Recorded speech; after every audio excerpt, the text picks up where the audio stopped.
जय श्री राम प्यारे साधको, हर हर महादेव। प्यारे साधको, 15 फरवरी को महाशिवरात्रि का पावन पर्व आ रहा है। महाशिवरात्रि के दिन भगवान शिव की एनर्जी, उनकी तरंगे, सिद्धि शक्तियां पूर्ण रूप से जागृत अवस्था में होती हैं। यदि इस दिन कोई भी ग्रस्त साधक शिव भगवान की छोटी सी कोई विधि, जल अभिषेक की या मंत्रों का जाप या ध्यान करके सही विधि का पालन करते हुए करता है, तो उसके जीवन में चल रही सभी परेशानियों का नाश होता है। ग्रह बाधाओं पूर्ण रूप से खत्म होती है और जीवन में नई उमंग आती है, सिद्धि शक्तियों की प्राप्ति होती है और घर में सुख समृद्धि होती है। तो आज प्यारे साधकों, इस वीडियो के माध्यम से मैं भगवान शिव का ऐसा अभिषेक लेके आया हूँ। पार्थिव शिवलिंग पूजन हम कैसे करते हैं, हम किस प्रकार से पार्थिव शिवलिंग बनाते हैं, किस प्रकार से हम पार्थिव शिवलिंग में भगवान शिव की तरंगों का आह्वान करते हैं और किस प्रकार से हम उनका अभिषेक करेंगे ताकि हमारे जीवन में खुशी आए, घर परिवार में पूर्ण रूप से शांति हो और लगातार समृद्धि का वास बना रहे। यदि आप भी भगवान शिव की बहुत समय से लगातार ध्यान कर रहे हैं या आप जाप ध्यान कर रहे हैं और लगातार कोई ना कोई आपको समस्या बनी रहती है, आपकी सिद्धि शक्ति जागृत नहीं हो रही, तो आप पार्थिव शिवलिंग का पूजन यदि मेरे द्वारा बताई गई विधि से करते हैं तो मैं डेफिनेटली कह सकता हूं आपके ऊपर भगवान शिव की विशेष कृपा होगी और विशेष कृपा होकर उनकी सिद्धि तत्व, उनके गण आपको प्राप्त होंगे, जिनके माध्यम से आप लोक कल्याण का कार्य भी कर सकते हैं और पूर्ण रूप से सूक्ष्म जगत के दृष्टि के माध्यम से भी आप बहुत सारी चीजों को देख सकते हैं। आपके शरीर में सोई हुई सुषुप्त अवस्था में कुंडलिनी शक्ति कहीं ना कहीं पूर्ण रूप से एक्टिवेट होकर सूक्ष्म जगत के दृश्य आपको लगातार दिखाएगी। तो प्यारे साधकों, मेरी इस वीडियो को शुरू से देखिए, जिसमें पार्थिव शिवलिंग का पूजन शुरू से लेकर अंत तक जरूर आप कैसे करें पूरी तरह से समझाया गया है। तो प्यारे साधकों, सबसे पहले मैं आपसे रिक्वेस्ट करता हूं, आप मेरी इस वीडियो को लाइक करें, कमेंट सेक्शन में आप भी हर हर महादेव जरूर लिखें और जिन साधकों को अपना ओरा स्कैनिंग करवाना है या नेगेटिविटी की चेकिंग करवानी है वो मेरे व्हाट्सएप नंबर पर कॉन्टैक्ट करके जानकारी प्राप्त कर सकते हैं। मेरे साधकों, काफ़ी साधकों के मेरे पास में प्रश्न ये आए कि विकास भैया, हम तो ऑफिस जाते हैं या हम तो पूजा पाठ मंत्र जाप करना नहीं जानते हैं, तो भगवान शिव को हम कैसे प्रसन्न करें ताकि उनकी विशेष कृपा हमारे घर में पूर्ण रूप से वास करे और हमारे जीवन में चल रही परेशानियां हमेशा के लिए खत्म हो जाएं। तो पार्थिव शिवलिंग का उपाय उन साधकों के लिए है जो प्रॉपर गृहस्थी में है, ज्यादा उनको पूजा पाठ नहीं आती, ज्यादा मंत्रों का ज्ञान नहीं है, तो वो साधक घर में कर सकते हैं और जो एक्सपीरियंस साधक है वो भी इसे अपनी साधना के अंदर ही इंक्लूड कर सकते हैं। तो प्यारे साधकों, सबसे पहले पार्थिव शिवलिंग बनाने का जो हमारा महत्व है उसको समझ लेते हैं। जैसे हम हैं, हमारे शरीर के अंदर पंच तत्व हैं जिसमें कि पृथ्वी, जल, अग्नि, वायु और आकाश तत्व है। उन्हीं से मिलके हमारा ये शरीर बना हुआ है, जो कि आपको स्थूल बॉडी दिखाई दे रही है, फिजिकल बॉडी, ये हमारा अन्नमय शरीर बोला जाता है। तो अन्नमय शरीर पूर्ण रूप से देखा जाए तो ये हमारा मिट्टी से ही है। मरने के बाद में व्यक्ति कहीं ना कहीं मिट्टी में ही समाहित हो जाता है, राख बन जाता है। उसी प्रकार से जो कल युग है, कलयुग के अंदर में पार्थिव शिवलिंग का महत्व है। जब हम पार्थिव शिवलिंग की को मिट्टी से बनाते हैं तो उसमें हमारा धरती तत्व, जो हमारा पृथ्वी तत्व है, वो शुद्ध होता है। जल तत्व हमारा शुद्ध होता है जब हम उसके ऊपर जल अभिषेक करते हैं। जब हम मंत्रों का जाप करते करते जल अभिषेक करते हैं तो हमारा यहाँ पर जो वायु तत्व है वो कहीं ना कहीं हमारा प्रबल होता है। जब हम भगवान शिव पार्थिव शिवलिंग को जब हम दीपदान करते हैं तो हमारा अग्नि तत्व बैलेंस होता है उससे। उसके अलावा जो भी हमारी ऊर्जा है, जो भी हमारी कामना है, हमारा तपोबल है, उससे हमारा कहीं ना कहीं आकाश तत्व शुद्ध होता है। तो एक साधक के लिए शिवलिंग का पूजन बहुत ही सर्वोपरि है और शास्त्रों में लिखा हुआ है कि प्रॉपर यदि जो साधक शिवलिंग का पूर्ण रूप से पूजन करता है और उनको विसर्जन करता है तो पूर्ण रूप से उनके जीवन में चल रही सभी परेशानियों का भगवान शिव निस्तारण करते हैं। तो अब हम समझते हैं कि पार्थिव शिवलिंग को हम निर्माण कैसे करेंगे। तो एक बार मैं बोर्ड पे लेके चलता हूँ। पार्थिव शिवलिंग के लिए जो हम मिट्टी का प्रयोग करेंगे, यदि आपके पास में कोई पवित्र नदी है जैसे गंगा, यमुना, सरस्वती या नर्मदा, कोई भी नदी है, तो वहाँ की पास की मिट्टी सर्वोत्तम होती है। यदि आपके पास में मिट्टी ऐसे अवेलेबल नहीं है तो कोशिश करें सबसे पहले जो चिकनी मिट्टी आती है ना, उससे आप शिवलिंग को बनाना है, वो सर्वोत्तम मानी जाती है। इसके अलावा यदि आप कर सकते हैं, आपके पास में ऐसी कोई नदी नहीं है, तो आप मिट्टी का चुनाव करें केवल जो मंदिर हो, मंदिर के अंदर यदि कोई बेल पत्र का वृक्ष लगा है जो कि शिव को अति प्रिय होता है, तो आप उसके नीचे की मिट्टी को आप ले सकते हैं, उसकी मिट्टी से शिवलिंग बना सकते हैं। अब आप भगवान शिव की जो पूजन पाठ करना चाहते हैं, वो 4 पहर की साधना का विधान माना जाता है महाशिवरात्रि के अंदर। तो आप एक पार्थिव शिवलिंग से भी पूजन कर सकते हैं, बट एक बार पूजन की पूरी तरीके प्रक्रिया होने के बाद में उसका विसर्जन ही होता है, तो दोबारा करेंगे तो फिर वो समस्या वाली बात है। तो आपको क्या करना है, पार्थिव शिवलिंग पूरे टाइम के लिए आप 4 पार्थिव 4 पहर के हिसाब से बना सकते हैं। ठीक है, तो मिट्टी का चुनाव हमारा हो गया चिकनी मिट्टी। चिकनी मिट्टी हम लेंगे या बेलपत्र के वृक्ष के नीचे की मिट्टी जो होती है, उसकी मिट्टी को लेने के बाद में हम उसको क्या करेंगे, सबसे पहले शुद्ध कर लेंगे बढ़िया तरीके से, छान के उसकी कंकड़ पत्थर हम बिल्कुल सेपरेट कर देंगे और अच्छे तरीके से हम उसे रखेंगे।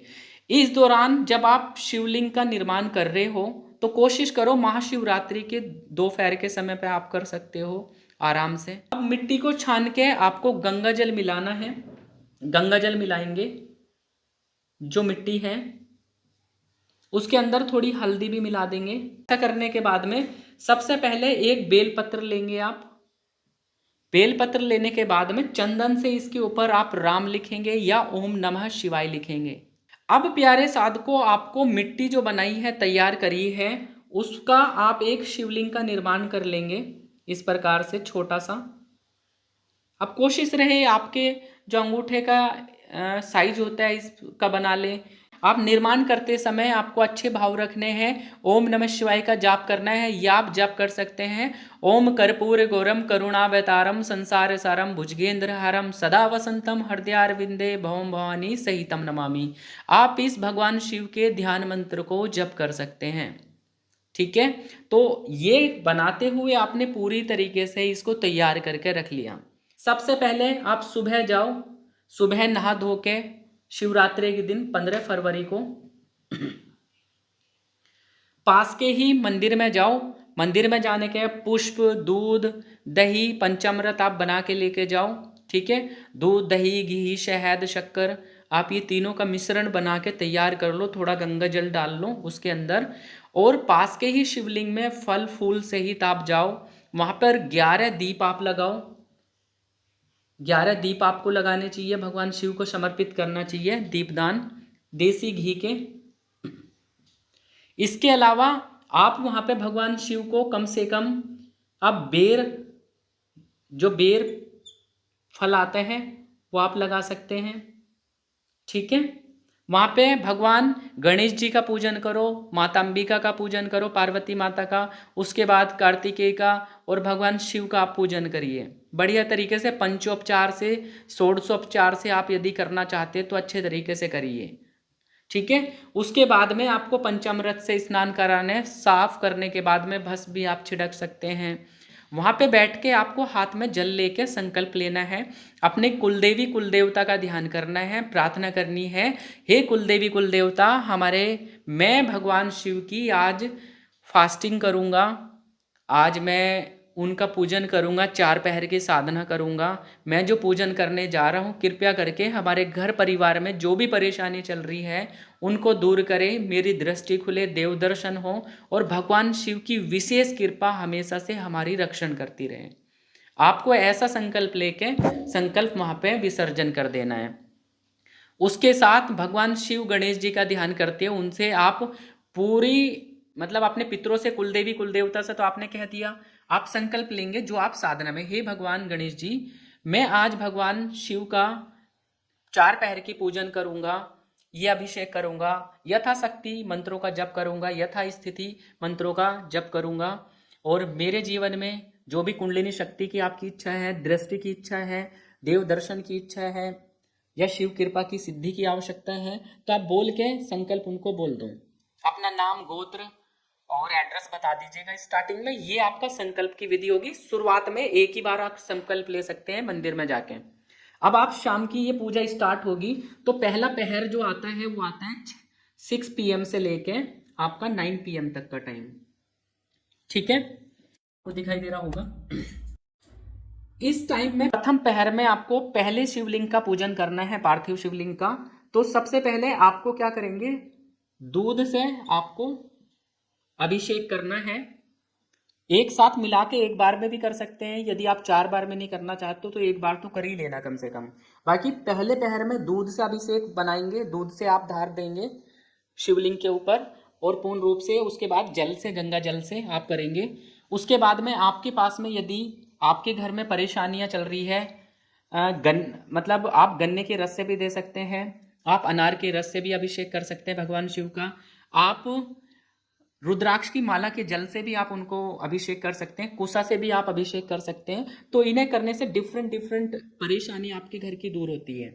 ठीक है, तो सबसे पहले दूध से अभिषेक किया आपने। इसके अलावा आपने बेर का फल आपने चढ़ा दिया, आपने वहां पे थोड़े से अक्षत आपने चढ़ा दिए। इसके अलावा आपने वहां पे थोड़ा मिठाई, मीठा हो आपके पास, मिठाई आपने चढ़ा दी, हाथ से घर की बनी हुई आप लगा सकते हैं। इसके अलावा आप इस समय जब भी आप जल अभिषेक करें, वैसे तो श्रृंगी से किया जाता है, आपने सब जानते होंगे, जो कि शिवलिंग पे धार बना के गोमुख के हिसाब से इस प्रकार से जल अभिषेक होता है शिवलिंग के ऊपर इस प्रकार से।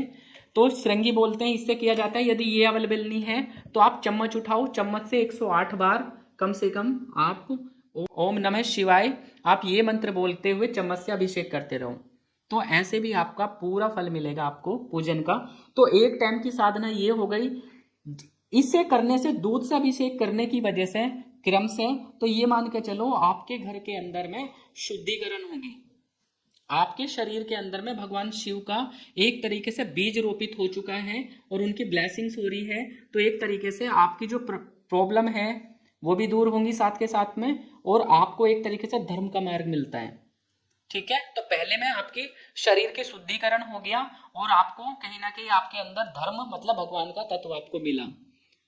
तो यदि आप इस प्रकार से पूजन करेंगे तो 100% से, और उसके अलावा बाकी के 108 बार जलाभिषेक करने के बाद में आप आराम से उनका भस्म आप लगा दो, उनको त्रिपुंड आप लगाओ अभिषेक करते हुए।